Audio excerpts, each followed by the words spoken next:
Today on the Basketball Manitoba podcast, we have Joe Curzio. Joe has been part of the Basketball Manitoba community for almost 50 years.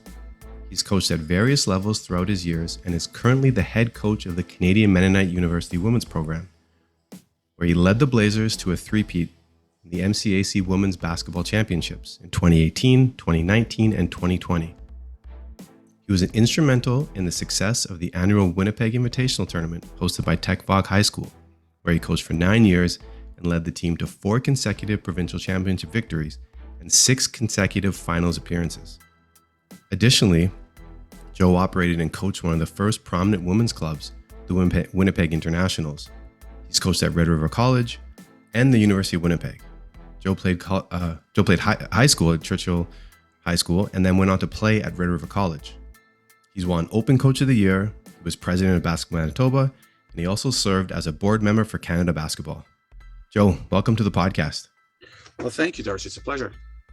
So before I went live, I said, let me read the bio to you. And I had that you were coached for over 40 years. And you're like, well, it's almost 50 years in the game. It's kind of freaky to sit here and think back. You're like, okay, I've been coaching for 50 years now. Yeah, it's very interesting that I never even thought about that until the other day and say, I'm going to go in this podcast. I should think back how many years I've coached because he might ask me. And then I realized, it's almost 50 years. But as I was mentioning earlier, I'm not sure whether you can count last year. We practiced, but we never played a game. Well, I mean, but you were still coaching. Yes, I guess you could call it that. That's okay. You're still coaching, like you can, although it's very unlikely that it takes place, you can coach without actually playing an official game. So that's right. Yeah, no, it's very true. And actually to help a lot of the players, not only they got better, but they also helped their mental, same thing. They felt a lot better about themselves. They could actually go out and do something instead of just being at home and doing nothing. So it really was very valuable to the athletes, mentally, physically, skill-wise, everything.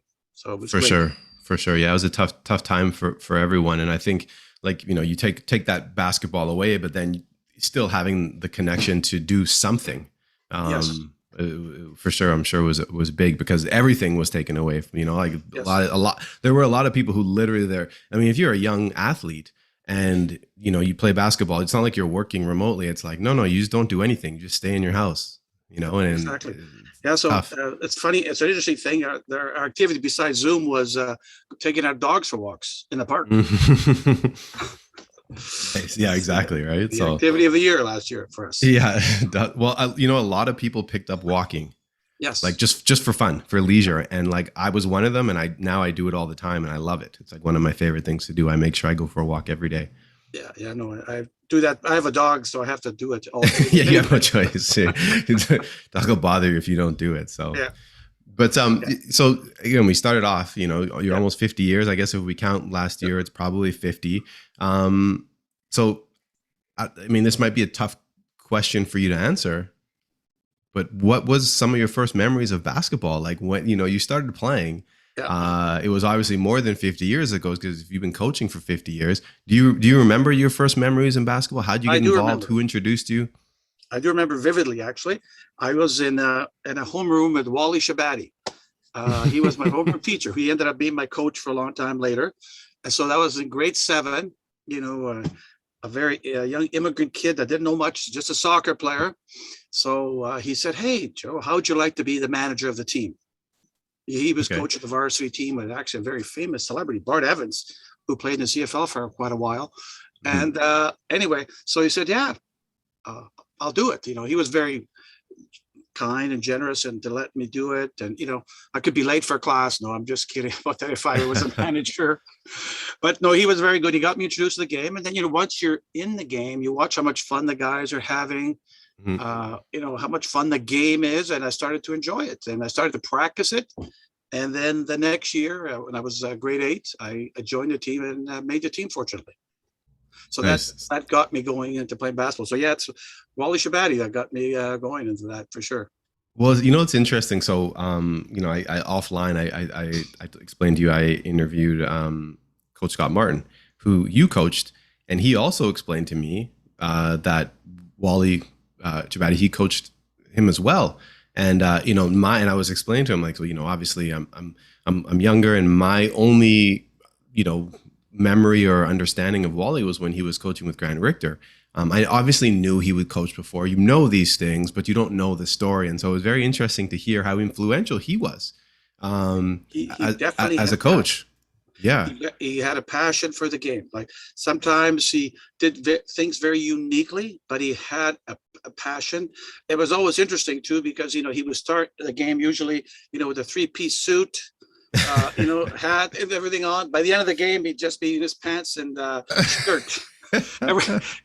He really got involved in the game, so it made it exciting. Yeah, that's for sure.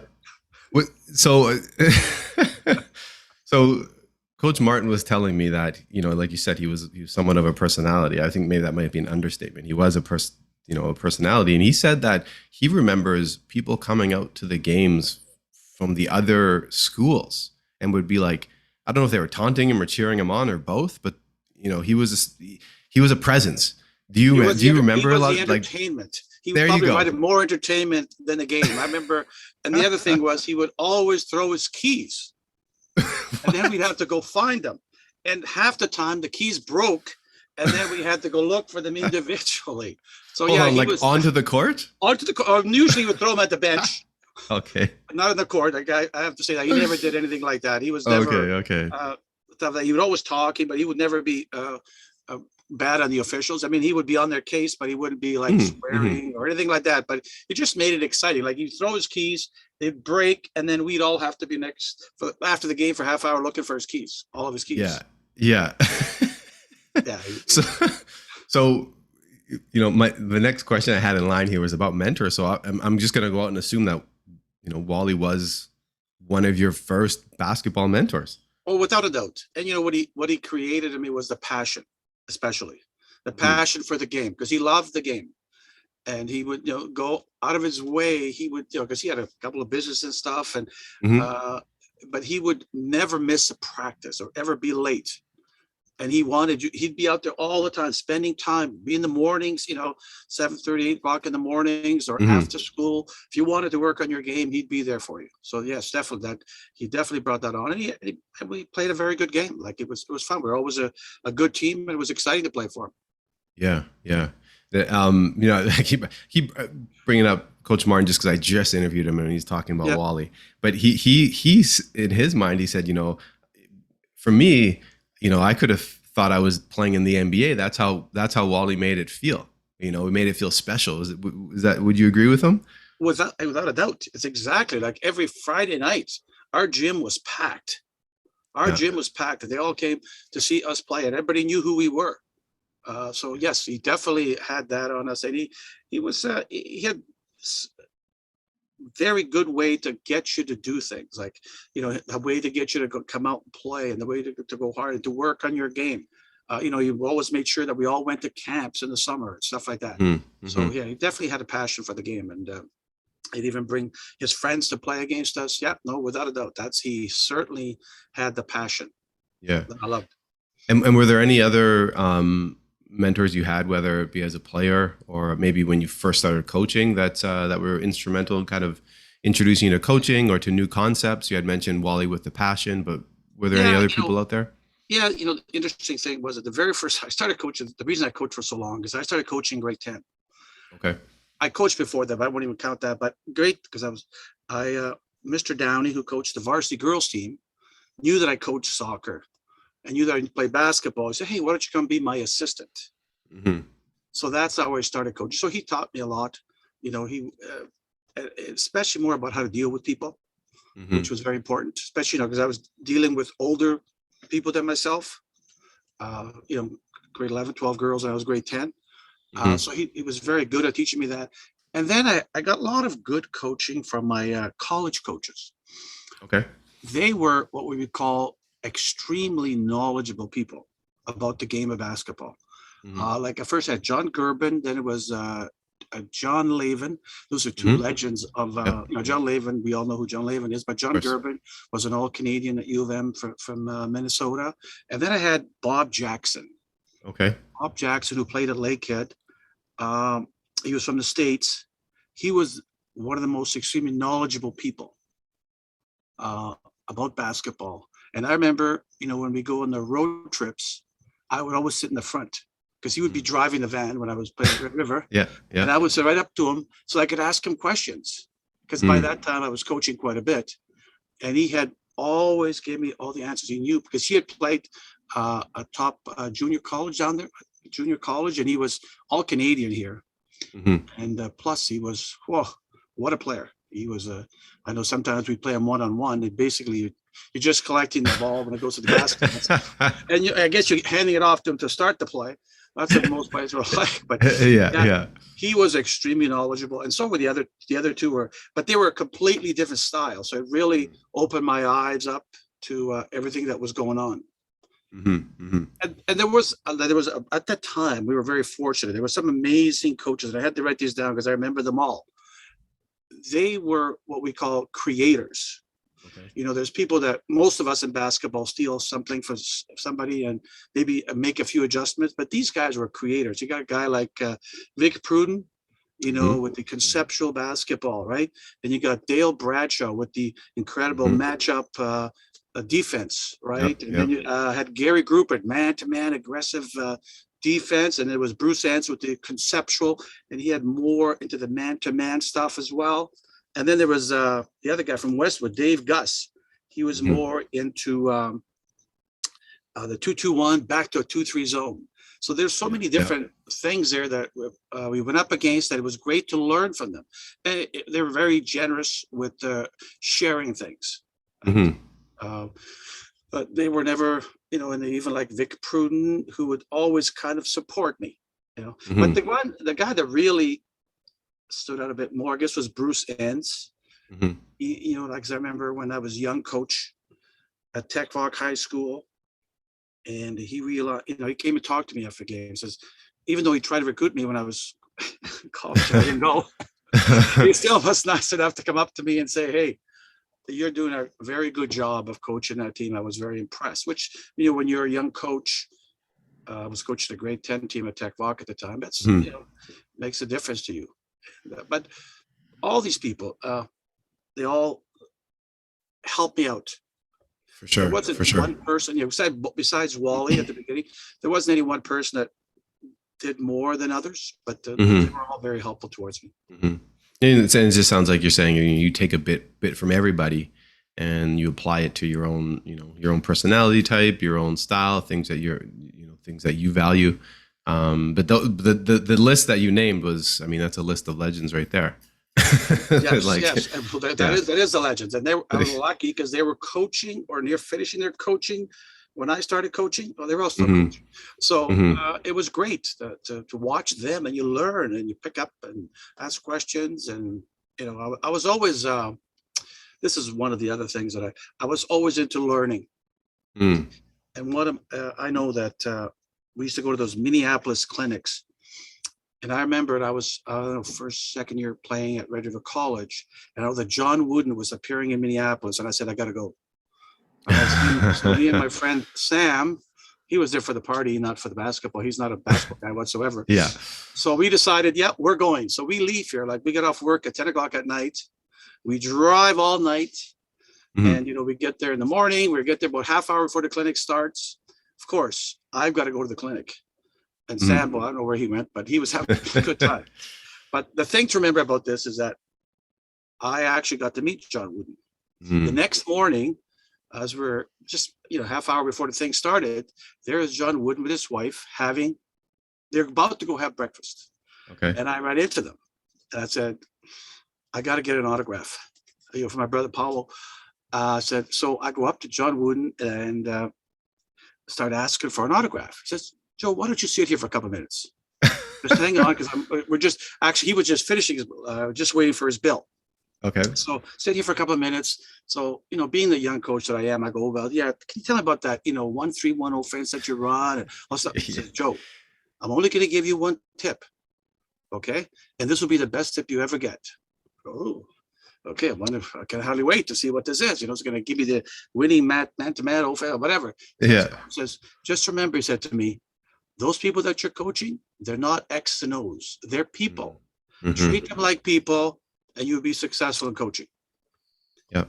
And I definitely took that to heart. And I got my brother the signature from John Wooden, the autograph. So that was Yeah. awesome. Yeah. Wow. But that I mean, that's such a cool encounter, and the way that he handled it as well. I say sit down and then giving you that one tip, and it's so interesting because that is probably across the board. You know, I've done, I don't know, I think we're at interview, I don't know, 15, like say, and it's almost unanimous across the board. The people, that's what it's really about. It's about the people. Exactly. If you can't connect with the people, they're not going to play basketball for you. Mhm. They might, but they're not going to do everything for you. So if you connect with the people, I think your chance of success are so much higher. At least it has been for me. No, for sure, for sure. And Yeah. I think that, I mean, again, like you're dealing with people. It's like anything. It's like business. It's like, you know, you've taught, like, if they can identify you with, if they trust you, they're gonna perform better for you. It's just as simple as that. Exactly. Oh, you're totally right on the money there. I totally agree. So, I mean, we mentioned before, like I mean, obviously you coached in the MCAC for a long time, Red River. You're now with CMU, but you also played in, I don't know what it was called back then, but you played for Red River. So I'm very curious because I know that for a brief period of time the league almost didn't exist, and then I heard about these times before when it was very strong, and so it's kind of, the league has gone in flux. And you know, as you know, like I used to coach at CMU as well, and so I was involved in that league. And again, it's always in kind of like this flux. So when you were playing, what was it like to play at Red River? Who did you guys play against? What were the other teams? Tell me about it. We're very lucky, actually. We're the strong time. Okay. Okay, so we basically played in the Junior Winnipeg League. So this was 21 and under.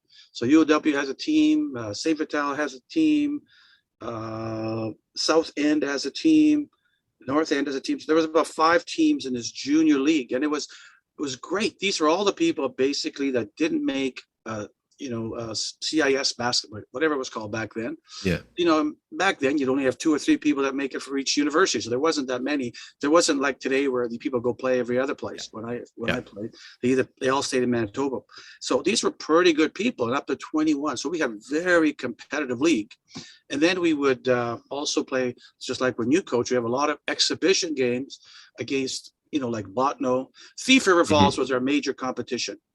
Okay. We always played them, and it was actually an honor for me because Chet Engelman, who was the coach when I played, was still alive when I came back to coach at CMU. And then one day when I was down there, I said, I got to ask. So this is Chet Engelman still around? Because we used to, our coach and their coach were always good friends, and I was friends with their players. We used to hang out sometimes after the games. So they find Chet Engelman, and he comes to the game. No way. Yes. And then he Wow. brings one of the players I played against, No way. 40 years earlier.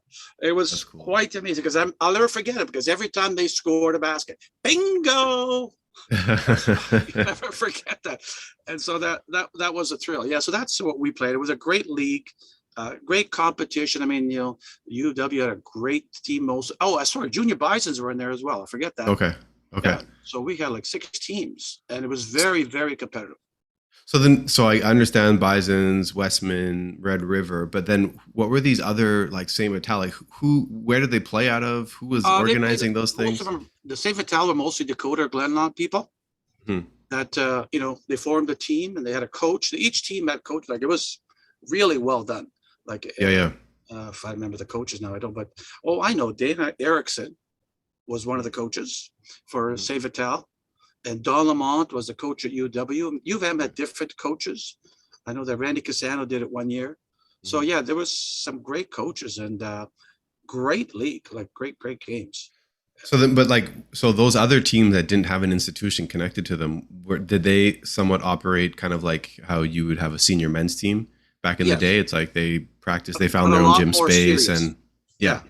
Like take a look at St. Andrew. I mean, those guys are way up St. Andrews, but there was the same idea basically for people 21 and under. And they back then they could go to the national championship, and they did go to the national championship. I think won a couple. Junior Bison won a couple of times. Oh, there was an under 21 like for this. There was a national. Oh, okay, wow. Yeah. That's interesting. So and then we also played. You played for the college championship. So back then it was called the 4 West. So the 4 Western provinces, we play a playoff against each other. So it would be like Saskatchewan and so we would have to. We represent Manitoba every year, because there's only only, I shouldn't say that, it was Brandon and DePaul. That's were the only colleges of our competition level. Yeah. And fortunately, all 4 years we represented Manitoba. And then we would go to these Western Canada championships, and they were all over the place. I remember in the 4 years, there was 2 in Alberta, 1 in BC, and 1 in Regina. We didn't host one during those 4 years. And it was always great. Great competition. And we were decently competitive. And so, it was even more interesting because 1 year, this is after I'd finished playing, I'm coaching the women's team there, and then the men's coach quits, about, I don't know, a couple of weeks for the end of the season and before. So I ended up coaching both teams. So it was a really busy time. Oh, wow. Oh, wow. It's a really, really busy time, but it was fun. I enjoyed it. It's interesting. I'm always, again, being that I coached in that league, it is interesting to hear that there was a history of, for, I guess, college or level below the university level that existed for a long time. And it's just kind of fluctuated and it hasn't had the same stability, I guess. And that's probably partly because there hasn't been a consistent league. Like, of course, if there wasn't a Canada West, or if there wasn't a CIS or CIU or U Sport, then, maybe some of those programs at the university level don't stay consistent. But it seems like that was the one thing when I was there much later as a coach. It was like, because there was no league outside of what existed that was keeping everything together, the programs would like fall and come back very easily because there wasn't something kind of keeping them connected to a larger league or organization. Yeah, no, you're at the time you were there, that was a little bit tougher because we got lucky, I guess, with our athletic director Russell Williams there, who unfortunately just left. He got us into the Northern Intercollegiate Athletic Conference, which was great, really great. So you basically, we had almost 13 or 14 teams in that league, and that was provided some really great games, great competition. Basically every second or third weekend you're going down to play down there, etc.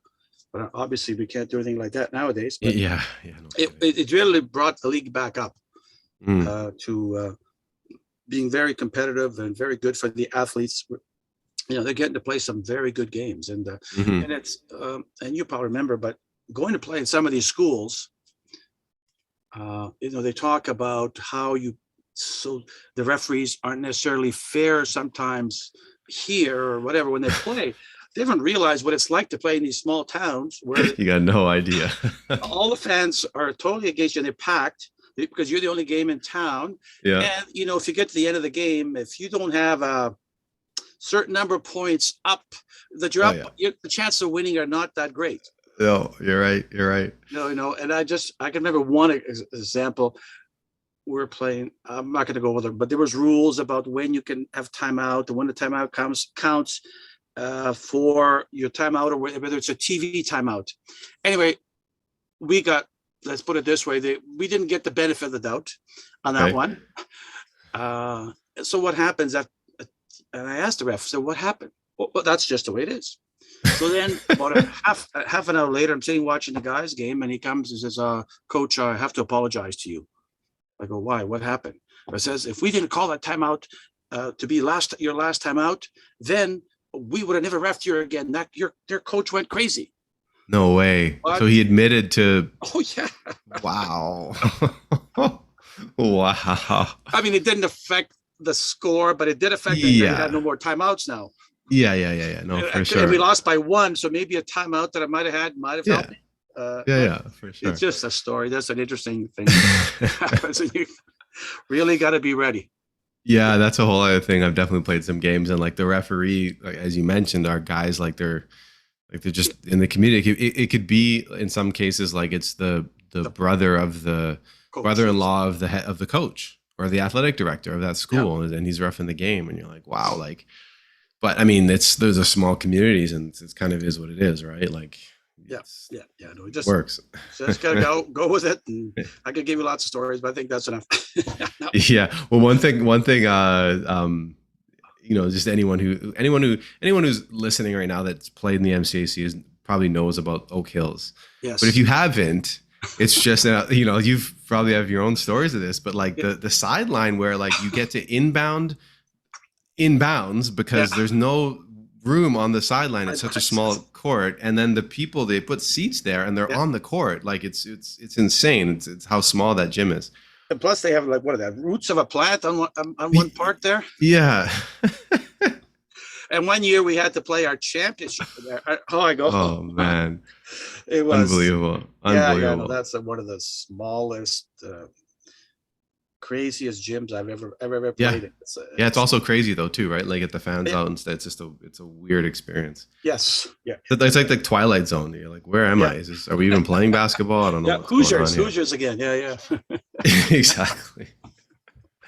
Yeah. So, I mean, you had mentioned, you started coaching, and Wally was your coach, and you said, you kind of got into the game because of him. But just kind of getting into it more, why did you start coaching? Because you said while you were at Red River, you started coaching. Is it just something that you just said, hey, I'm going to do one day? Did someone say, hey, Joe, come back and coach? Like, I was in grade 10 when I started coaching basketball, but I used to coach soccer before that. So, okay. And I really liked helping people out to develop their game. And I don't know, because the coaches I had in the past, they always wanted me to be, you play midfield in soccer, you play guard in basketball. You kind of have to understand the game pretty good. So I always wanted to share that with people. So that's how I got into it. It was because of that. And then Mr. Downey, as I said, he saw that in me. He was my teacher. He says, hey, why don't you come be assistant coach? And then I loved being the assistant coach. And then the next year, I got my own team. And the next year, actually, that's when I coached Scott Martin. Yeah, so it was a long time ago. And so you were still in high school when you were coaching. Yeah, I was either still in high school the 1 year after. Okay. I can't remember exactly, but yeah, no, we had some really good people. And that's one of my first, which would have been the next year after that, was we won the championship. And we had one guy, I don't know if you would know him or not, but probably not, but this guy just absolutely, we won 42-38 or something like that. But I remember that we had 42. They were 4 or 5 points below us. Anyway, this guy got 28 points, and 5 assists. So you could just imagine what a player he was. Bill Durden. He ended up playing at U of M, and then he played at SAIT in Alberta, and he was actually Canadian All-Star. Okay. And I think they either won or came second in the national championship. So that's how it all started with that group. And Scott Martin was the next year after that. Okay. Well, it's just interesting to see, like, it's all, and it's kind of weird because you see this kind of over and over again. There's a certain personality type that enjoys coaching. I mean, there's not one, but there's specific types that typically kind of lean towards coaching, and it's interesting because I've heard from more than one person, the similar story as you. They kind of get thrust into it or fall into it very young, and it just a coach or a teacher says, hey, you should be doing this because you have whatever those personality traits that are gonna that could develop into a good coach. So it's interesting. It's almost like it's something that you get called to do very, very early on. Yeah, no, that's exactly what happened, because how I got into soccer was my old coach got me into it. So it's the same thing. They obviously saw something in me that I could relate with people, and I could get my message across to them to be able for them to do things. So maybe that's what it was. I'm not sure. Well, I mean, sorry, go ahead. And I was pretty relaxed, so maybe that's what they liked about that too. Yeah. I mean, like you said too, and I'm sure maybe you were younger as well. Like you said, you saw the game, and then you said as you developed later as a coach, like you were always hungry for knowledge and to learn. And that's a big part of it, because I mean, it's one thing to want to coach; it's a whole other thing to have the desire to learn, because that's the only way you can continue to be a good coach, is if you're always learning. Yes. Oh, yeah, definitely. Especially, the way the games change, you have to be constantly changing. And you also have to be changing how you treat people. True. It's a different world when I like some of the coaches that I played for, if they were coaching now, I'm not sure how long I was coaching. some of them might not have jobs at all. Exactly. To be honest with you. Yeah. So I want to kind of shift a little bit. I want to talk about the WIT. Now, when I was growing up, and I was in high school, the WIT was huge. And then later on when I coached, the WIT was huge. And it was so cool because you had obviously the best teams in the province. It was a massive tournament. And then you had the teams from outside the province and outside of the country sometimes would come to this thing. You had the TV crews. Obviously, Tech is, I mean, I'm going to think right now, yeah, at least I know for sure back then, it was the largest high school as far as stands. So you have a huge, you can pack the stands, and it was packed for those, the final games there. So I'm curious, how would you describe, because you were so involved in it, so how would you describe the WIT and its impact in the community to someone who wasn't from Manitoba and they had no idea what it was? You're going to tell them like, oh, this tournament, it's awesome. What would you tell them? Well, we try to make it's like a festival. The basketball games were just a part of it. It's not everything. We started, I was very fortunate at Tec Voc, and it's not an easy term. It's about 300, 400 volunteers that you need to run that thing. Yeah. And we had incredible people. But basically what we try to do is try to make it so the school gets involved. It's not just the basketball team running this, or the basketball people that love basketball. It's everybody. So everybody's a volunteer. Like we've realized that when we got going, we had about 35 people working there at a time, between the TV, the stats, and everything, the scorekeepers, sweepers, canteen. That's how many people had to work at a time. So we tried to make it a festival. We started early with some events at school. Then during the week of the basketball game, of the tournament, every lunch hour we had events in the gym. From what did we have? We have a coaches, staff versus students game. We had a coaches game. We had a shooting contest game day. We had a dance one day. We had a pep rally another day. So every day we had something going that involved the whole school. Right. And then during the games, we had an event at every halftime. We had the 2-ball, we had the Pepsi hot shots. What else? We had a bunch of other, cheer for pizza, which actually was Scott's idea. Where the biggest the fans that cheer the loudest, the group that cheers the loudest gets 10 free pizzas. That's what we try to make. We try to make it a big festival. We had a coach's hospitality evening at different, we wouldn't be in the school, be somewhere else. So you can, it's not just about the basketball. You get to meet the coaches, and all the volunteers get to come, the adult ones.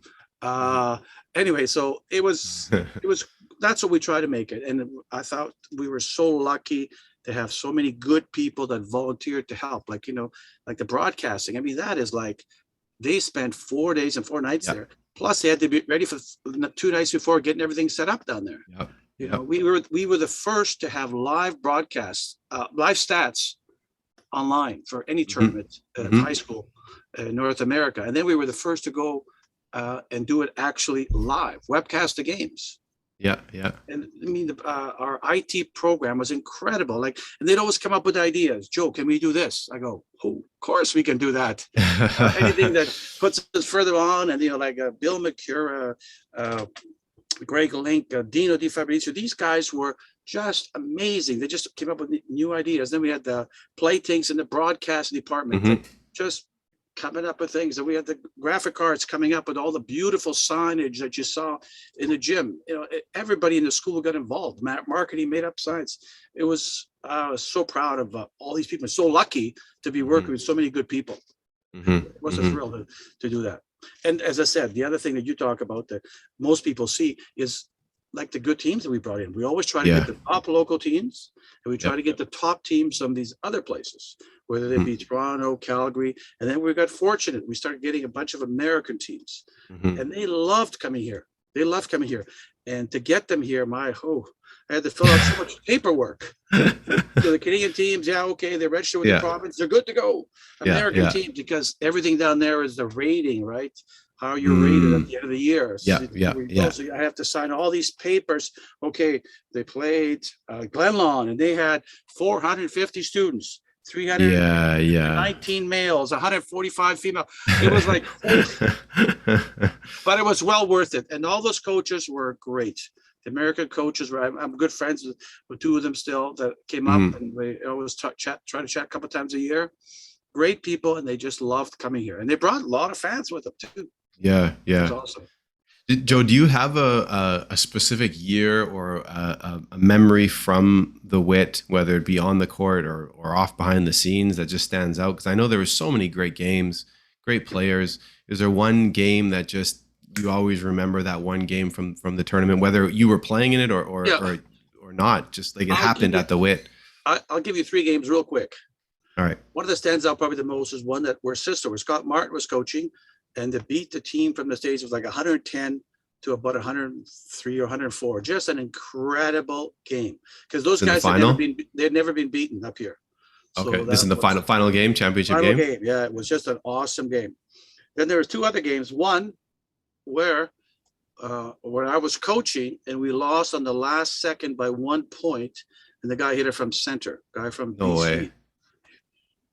Yeah, and then the other highlight is when we won it. And that was the first time that Tec Voc, they've only won it twice. It was the first time that they ever won it. So it was a really, guys like Jamie Ude, and I had a guy named Steve Berg, who was named the MVP. Yeah. And this guy, you would never think of him as the basketball guy that we see nowadays. Yeah. This guy, he was, if he could get in trouble somewhere, he'd find a way to get into it. But when it came to playing basketball, oh my, when it came to getting rebounds, nobody would get the rebound off this guy. And he was named the MVP. And I had, Kip Davidson and Alex and Max. It was just an amazing thing. And the fans come on the court. It was crazy. It was awesome. Those are my 3 highlights from there. So the fans rushed the court when you guys won? Oh, yeah. It was crazy. That's awesome. That's awesome. So I have a memory from the WIT, not me playing personally, but I was watching, the clip went around, and it was when you had the dunk contest, and right. I don't know who it was. They broke the backboard. Yes, that was the amazing thing. Okay, I can tell you it happened 3 times, but we were ready. And I don't know if I showed that in the game, but we had this is what we talk about teamwork. We had the auto shop. We always had an extra backboard. Yep. We had the auto shop with all their tools ready. So as soon as it happened, bang, within 10 minutes, they were back up. That's I got all the coaches ready. What are we going to do now? Can we play side courts? I said, what? Just hang on a minute. I said, these guys will get it down. Says, because most pure coaches, as we call them, don't like the dunk contest, right? Yeah. Because it's wasting too much time. It's like that. But they don't realize that we are there to entertain the fans, not just the players. Exactly. Yeah, that happened a few times. And you know what's so even more amazing? You find that, what people did? They went to the garbage and picked up pieces of that. Yeah, for sure. We go out there, there's almost nothing left. Because everyone's grabbing. Yeah, that's quite the memory. Those ones were quite amazing. Those and there were some incredible dunkers too, which was awesome. But you said it happened more than once? Yes. The breaking of the glass? Like in the dunk contest or in the always in the dunk contest? Always the dunk contest. Wow. Yeah. But we're ready. And I got to thank, the auto shop there, Paul, Denny, and Moody, and the other guy, I forget, but they were there, boom, ready to go. And we got it back up. Yeah, that's awesome. That's rare. I think that's I don't think there's many other schools that could pull off that.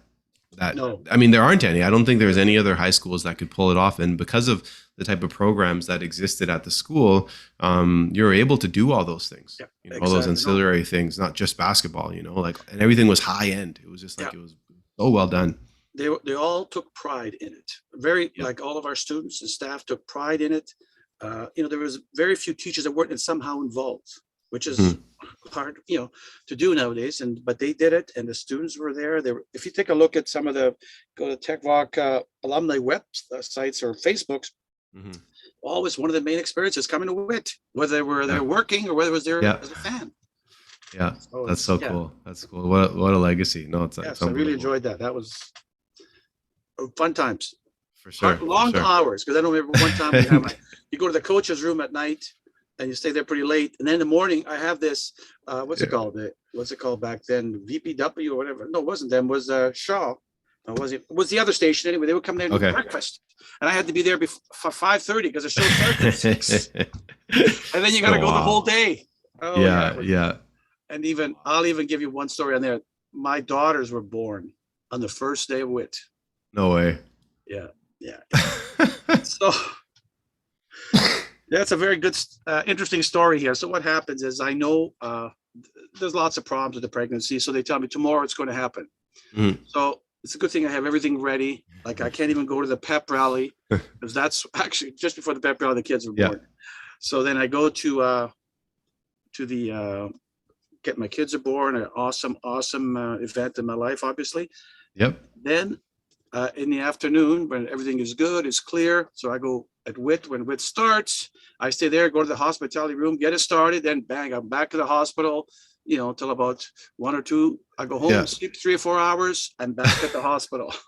Oh, wow. You go back and you're working. Lunchtime, I got to run the events. Then in the afternoon, I get able to sneak out for about an hour, go back to the hospital, run the games, go out to the hospitality room, go back to the hospital. And this happened on the very first day of WIT, right? So it's like 4 days of, so that was a very momentous occasion. What a year that was. No kidding. Well, see, it's interesting. My kind of sticking in the same area here. I was going to ask you about memorable moments, but I was going to ask you about maybe some of the more memorable players that you've coached. Because I mean, again, coached so many players, and whenever I ask this question, I think coaches naturally default to like talented players, and not always. I mean, we've had some from the answers that were not the most talented, but when I ask you that question, who are some of the most memorable? And again, I know, you try to think, I don't want to offend anyone, but there's always people that are going to stand out, and it isn't always because they're the best player, right? Maybe they just had an impactful moment. Maybe they were special in some other way. But when I ask you that question, who are some people that come to mind? Yeah, it's interesting because as I said, I coached at different levels. So I'm going to try and come up with something that I remember from each era. But like I said, Bill Durden, when I coached the young kids, was one. Then when I coached at Tec Voc, one of the most interesting people ever I've coached is a guy named Clive Griffiths. Okay. He was amazing. He had a persona that is just incredible. I mean, he had a kid in grade 10. Okay,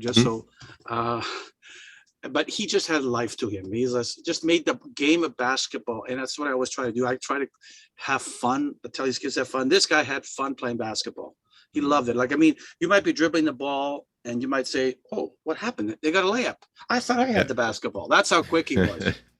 And he was just amazing. If I would let that guy go, he probably could have got 35 a game. Really? But without any problem. Like if we had some of the one-on-ones that most people run, we just play a team game. And, I think he scored in the 30s a couple of times, but he was always happy, always a team person. But he was a skinny, wiry little thing. About 6'1", just all bones. And then he played at UW for a year. And now he's a fitness trainer. I think half the BC Lions train with him. Oh, no. No way. So he's one of So he's not skinny anymore? No. He'd be scared to run into him now. Oh, he's got his own gym, and he's doing great. And then, so that was I had actually another really good player that stands out. I mentioned Steve Berg, but there's another guy in that era, Jamie Yude, who was just spectacular. Like he was a big man, about 6'5", back at that time, that was pretty good. For me, that was incredible, actually, because some of the years that we won, our tallest player was 6 feet. So I was going to say. Yeah, we got Jamie, and he was like, I remember the big thing. He hit, in the semifinals, he hit 2 free throws with no time left at the clock for us to win. It was win the semifinals at that time. Yep. And ended up winning afterwards. But yeah, he's like that. I'm just trying to think.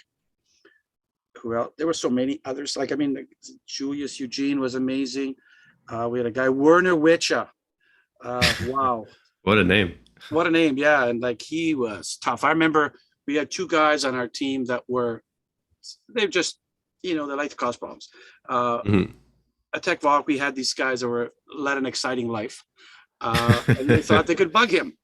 And they were doing it. So finally one day, he's a big, strong man, about 6'1", but all muscle. He picks them both up and smashes them against the wall and says, "I've had enough. Next one is going to be a lot harder." And after that, they left him alone. But I forgot another guy on that team. I call this guy a money player. I've had a few in my life. Ron Burley. Okay. This kid here, great player. He won 3 provincial championships with me. When I coached in grade 10, 11, and 12, during the season, he would average like his 10 points a game, maybe 8 rebounds a game. But if you were to look at all the championship games, he's doubled in output in all 3 games. No way. when the big game came, holy, this guy would be there. Like Ron was just amazing. And yeah, and there was Jason Chop, who was one of the most talented players I've ever coached. He played at U of W as well. Just an extremely intelligent basketball player.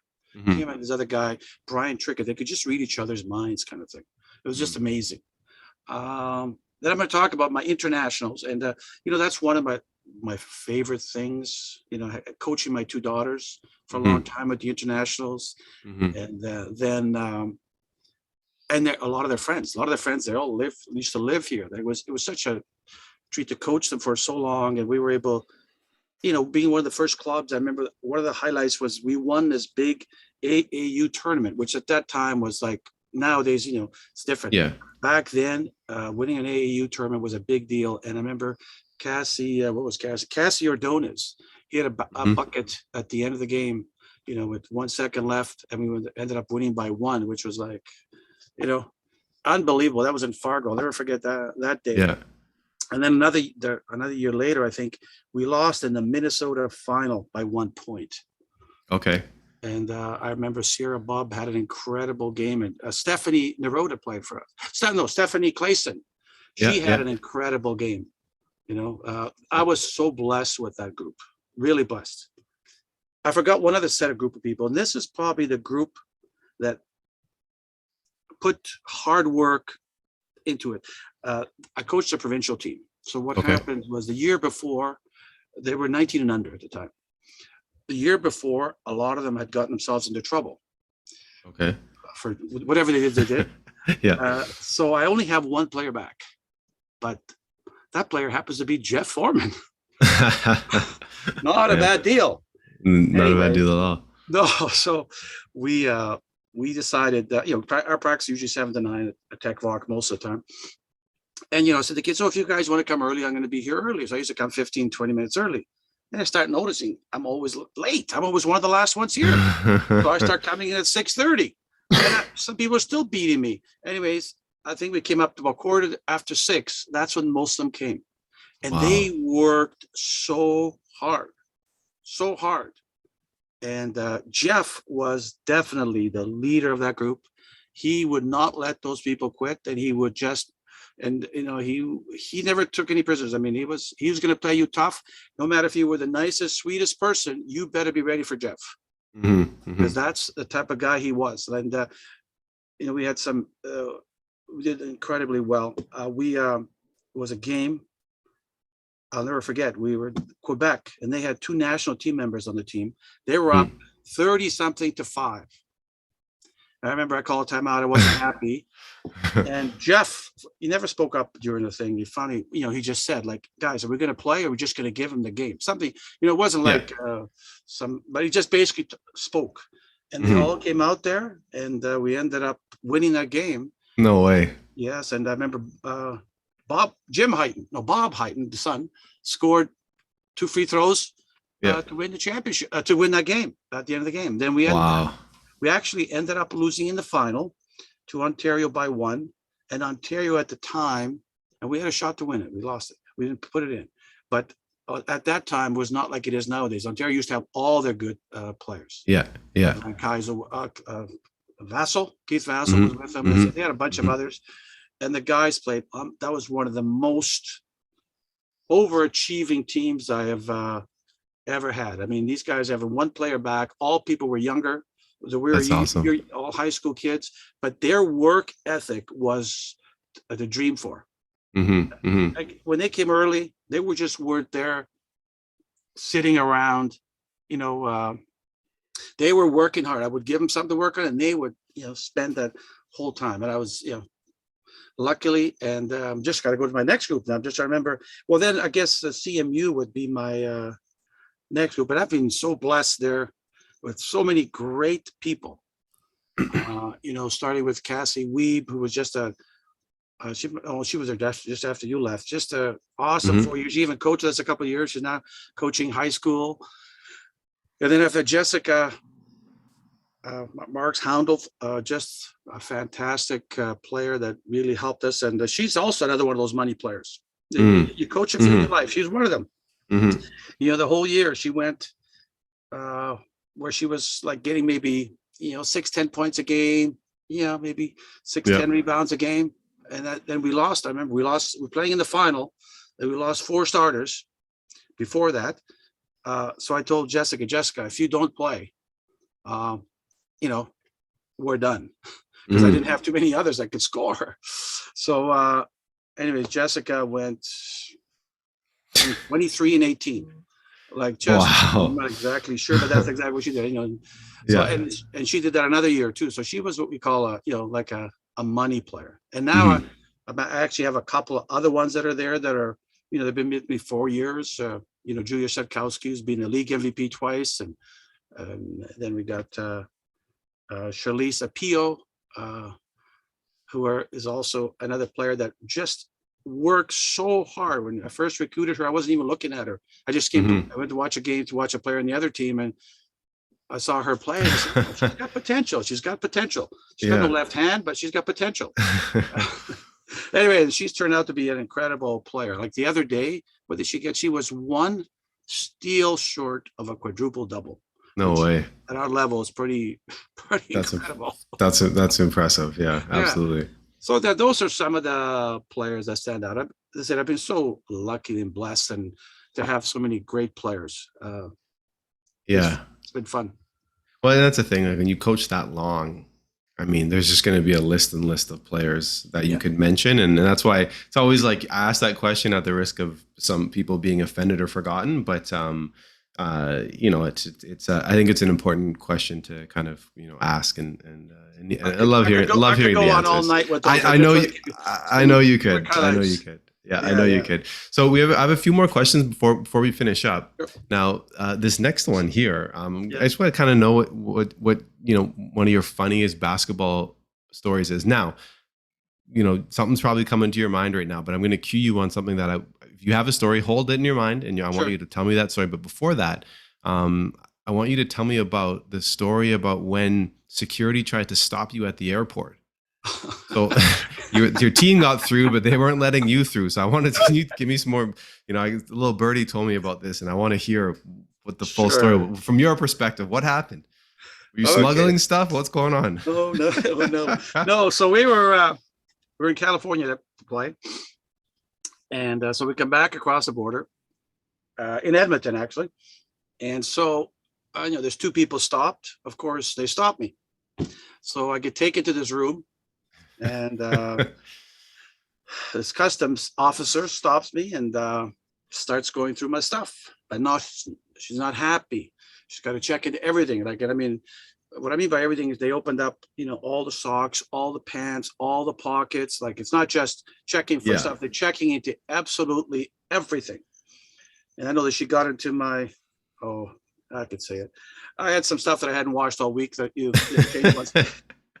And she said, "What is in here?" I said, "Well," I told her what was in there.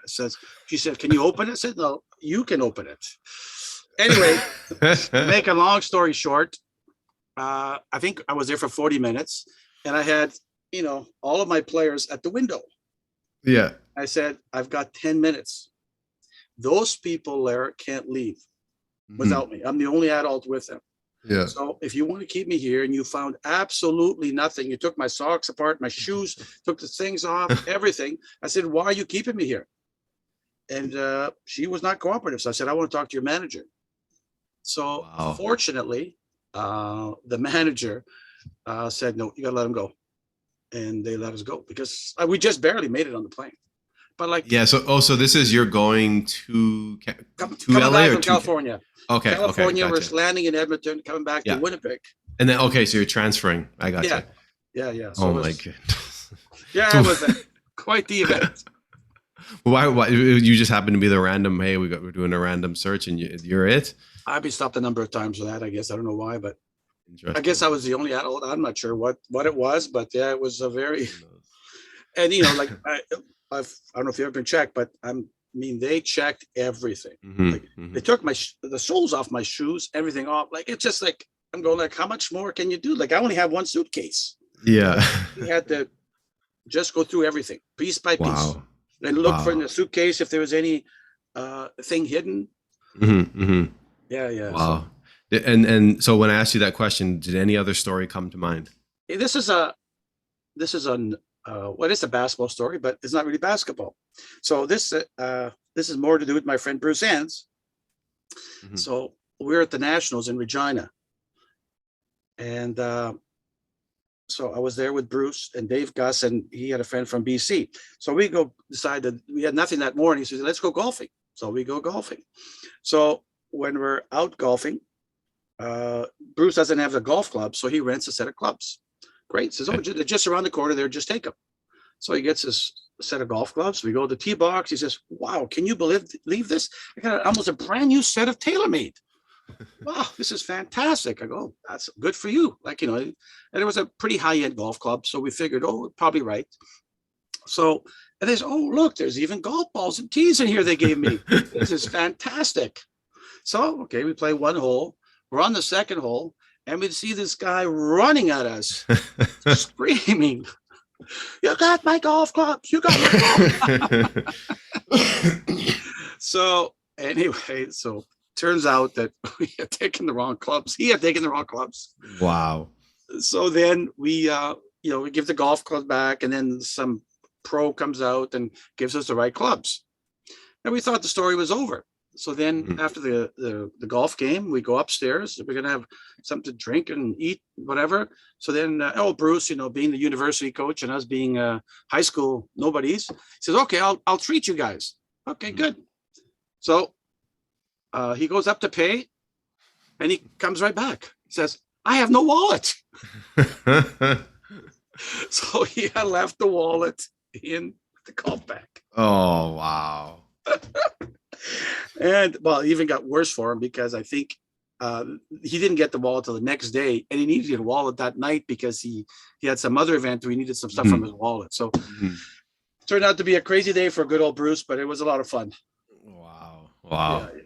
That's a good one. So the reason why I like that one is because most of the time, people I always preface it. I say, hey, it doesn't have to be an actual basketball game. Most people yeah, tell an actual basketball story. So this was yeah, I love this one because it was completely different. It involved basketball people, but it was yeah, just a yeah, good yeah. story. Yeah, no, it was a lot funnier than I probably told the story, but you had to be there because this guy was mad.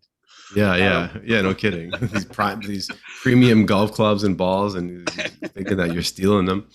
yeah, he might have had his wallet in there. I'm not sure. We never checked for that, but he came in there, and yeah, no, it was amazing. Yeah, and the other thing that I always wanted to talk about was I had some awesome assistant coaches along the way. I mean, Yeah. probably John Taylor, who's probably the best post coach of all time in Manitoba, for sure. Mhm. He was with me for a while. He coached the junior team, and the three coaches I have now have been there for the whole time almost. Mike Wilson, Marius Timmerman, and Jessica Sherry Carmona Galvez. Very Mhm. fortunate that I had Dave Schaefer, my brother helped me Mhm. coach up, and Ryan Taylor, some great assistant coaches that have. And the thing about most all of my assistant coaches, they have a lot of fun. I mean, we Mhm. have fun. If we're Mhm. not having fun, then we have to change something. We're doing something not too well. So that's what we try. Yeah. And I try to get coaches that are a lot of fun and really Mhm. enjoy the game and Mhm. enjoy being with people. I Yeah, think yeah. No, and you it's kind of like that. mentioned that from the start. It's like the fun factor, right? Like Yeah, if yeah, you're yeah, doing it, exactly. you should Yeah, enjoy what you're doing. yeah, exactly. Yeah, Yeah. because you So spend a lot so of I time mean, together. and that's the thing. You spend so much time with these people, and like you said, it is about people. That's Yep. kind of what it is about, right? And so Yeah. to surround yourself with people that you enjoy and that enjoy you, I think is so important. So Yeah. I have one last question here, Joe. Now you're obviously a basketball lifer. Like we started off the podcast, and it's like Yeah. you've been coaching for 50 years. Okay, so Yeah. you're a basketball lifer. Obviously, you have other interests. You obviously Yeah. golf, you play soccer, whatever. But basketball has been a huge part of your life. For sure. And so, if you could give a message to younger people who are involved in the game right now, and you could kind of speak to all of them in Manitoba, you can kind of, implant a message or a philosophy or something into their mind. What would that be? Well, especially with what happened the last couple of years, really enjoy the game, enjoy your experience. Uh, you know, whether you're be coaching or whether you're playing, enjoy it because you Mm-hmm. never know when that could end or could be Mm-hmm. taken away from you. Like that Jessica girl I'm talking about, she didn't get to play her last year because she got a job, and she didn't get to play her last year because of that. And a lot of other people are the same way. So really enjoy it. And just like we've been talking about all along, is really remember that the people you play with a lot of time become your best friends for life. Okay. And as a coach, you got to remember that these people, just like John Wooden told me, is these people are people. They're not X's and O's. I know basketball, a lot of coaches, a lot of time we get so focused on X's and O's. Remember, they're people. X and O's is great, but it's people. People say, "Well, why don't you do this?" Well, you got to realize, yes, we would love to do that, but these people can't do that. Yeah, so we have to do this. Yeah, exactly. Yeah. So that's what I would say. But just enjoy it, and it's the basketball community is such a great community, and everybody's there to help you. I like it. Everybody's so helpful, and especially nowadays. Back in my day, besides the people that I talked about, I had to go to these, basketball clinics in Minneapolis or somewhere like that to get knowledge. Right? Nowadays, there's so much on the internet. It's incredible. You don't have to do that much as we had to do back then. I'm not being that. I think that's a positive. That's a great thing. It's not. I'm not treating it as a negative. I think that's a wonderful thing, and you need to do that. And it's good to bounce your ideas off other people as well. Ask other people what do they think. What can we do?